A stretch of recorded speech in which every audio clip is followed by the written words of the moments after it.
Good morning विद्यार्थी मित्रों। कक्षा 11 विषय भूगोल पाठ 10 पवन। पिछले वीडियो में हम लोगों ने पूर्वीय पवन के बारे में पढ़ा। अब हम लोग दूसरा टॉपिक पश्चिमीय पवन के बारे में पढ़ेंगे। ये पवनें दोनों गोलार्ध में आयान्वित गुरु भार पट की ओर से ध्रुववृत्तीय लघु भार पट की ओर समशीतोष्णकटिबंध के प्रदेश में चलती है। यह पवन थोड़ा मुड़कर पश्चिम दिशा से आने के कारण इन्हें पश्चिमी पवन कहते हैं। ये पवन उत्तरी गोलार्ध में दक्षिण पश्चिम से उत्तर पूर्व एवं दक्षिणी गोलार्ध में पश्चिम दिशा से दक्षिण पूर्व की ओर चलती है, जिसे उत्तरी गोलार्ध में नैऋत्य पश्चिमी पवन एवं दक्षिणी गोलार्ध में उसे वायव्य कोणीय पश्चिमी पवन कहते हैं। पश्चिमी पवने की दिशा व्यापारी पवनों के विपरीत होने के कारण प्रति व्यापारी पवन भी कहते हैं।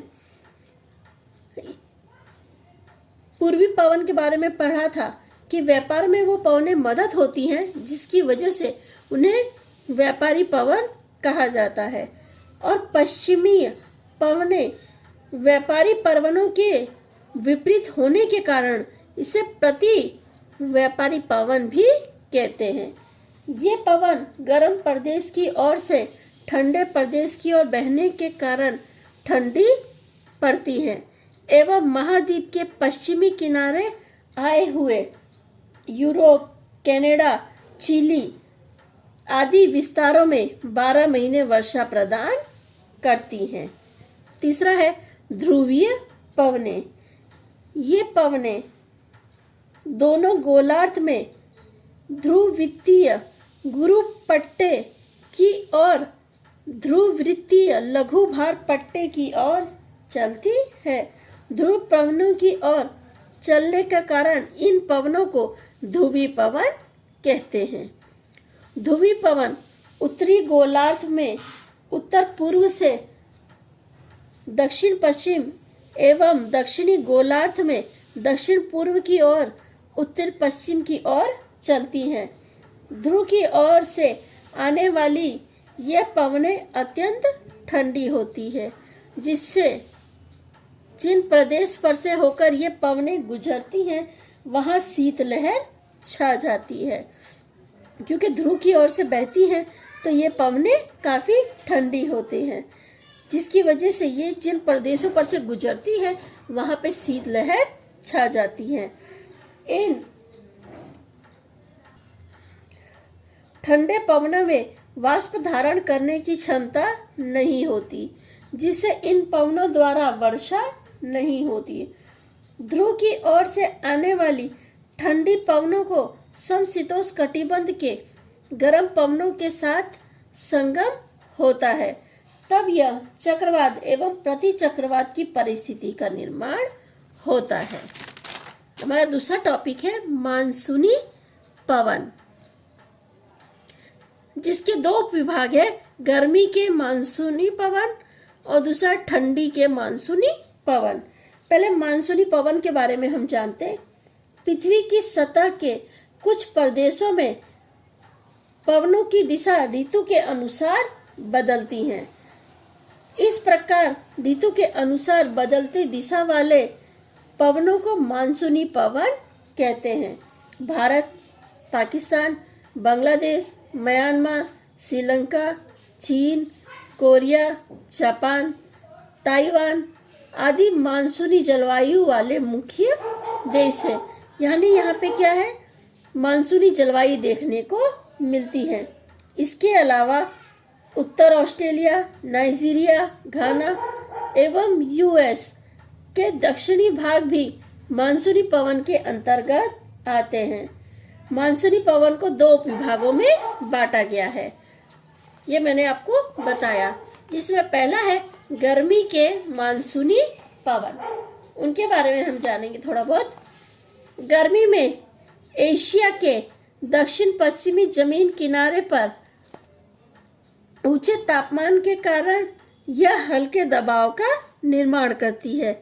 इस विस्तार में पाए हुए अरब सागर, बंगाल की खाड़ी और हिंद महासागर के जलीय विस्तार पर नीचे तापमान के कारण हवा का भारी दबाव बनता है। ऐसी परिस्थिति में दबाव का संतुलन बनाए रखने के लिए भूमध्य रेखा के दक्षिण से ईशान कोण दक्षिण पूर्व व्यापारी पवन उत्तर की ओर आगे बढ़ती है।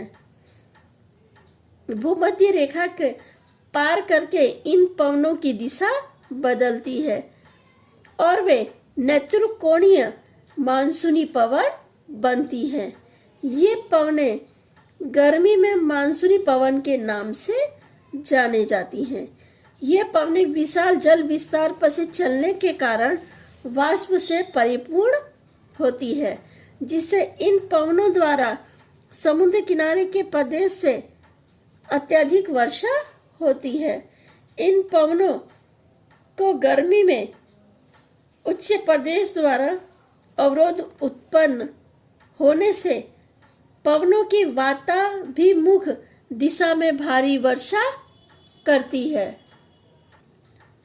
जिससे पश्चिम घाट के कारण भारत के पश्चिम किनारे मालवा से 200 मीटर से अधिक वर्षा होती है। आप आकृति 10.3 में गर्मी के मानसूनी पवन में देख सकते हो कि यहाँ पे भारी दबाव है।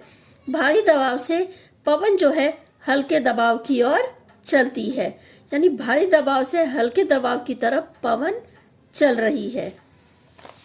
दूसरा है ठंडी के मानसूनी पवन। शीत ऋतु में एशिया महाद्वीप के कुछ जमीनी विस्तार जल्दी से ठंडे हो जाते हैं, जिनसे इन विस्तार में हवा का भारी दबाव का केंद्र बनता है। इस समय उसके नजदीक में स्थित जलीय विस्तार प्रमाण में गर्मी होने से वहां हल्के दबाव के केंद्र बनते हैं। शीत ऋतु में स्थल पर समुद्र की ओर से पवनें चलती हैं। ये पवन दक्षिण एवं दक्षिण पूर्व एशिया की दिशा में ईशान कोण से आती है, इसलिए इसे ईशान कोणीय मानसूनी पवन कहते हैं। ये पवनें स्थल पर से आने के कारण इनमें वाष्प ग्रहण करने की शक्ति बहुत कम होती है, जिससे इनके द्वारा वर्षा नहीं होती, परंतु ईशान कोणीय पवन की कुछ शाखाएं समुद्र पर से होकर गुजरती हैं, जो वाष्पमय होकर वर्षा प्रदान करती हैं। भारत के पूर्व किनारे कोरोमंडल में श्रीलंका के उत्तर के विस्तार में दिसंबर जनवरी के दरमियान बंगाल की खाड़ी पर से होकर गुजरने वाली ईशान कोणीय मानसूनी पवनें पूरे वर्ष की अधिक वर्षा प्रदान करती हैं। कहने का अर्थ है कि भारत के पूर्वी किनारे कोरोमंडल से एवं श्रीलंका से उत्तर के विस्तार में दिसंबर और जनवरी के दरमियान बंगाल की खाड़ी से होकर गुजरने वाली ईशान कोणीय मानसूनी पवनें पूरे वर्ष की अधिकतम वर्षा प्रदान करती हैं। मानसूनी पवन द्वारा होने वाली वर्षा अनियमित और अनिश्चित है। वर्षा ऋतु कभी पहले शुरू हो जाती है तो कभी पहले पूरी भी हो जाती है, जब कभी देर से शुरू होती है और पहले पूरी हो जाती है। मानसूनी पवनों द्वारा कभी अतिवृष्टि तो कभी अकाल की स्थिति पैदा होती है। इसी कारण इस स्थान में किसान प्रबंधवादी होता है।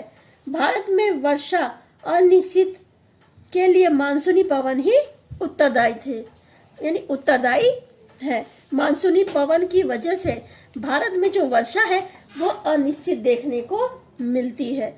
कोई निश्चित समय नहीं रहता कि कब वर्षा होगी और कब अकाल आएगा या कैसी वर्षा होगी। किसी वर्ष अतिवृष्टि हो जाती है तो किसी वर्ष अकाल पड़ जाता है। ठीक है विद्यार्थी मित्रों, आगे की चर्चा हम लोग अगले वीडियो में करेंगे।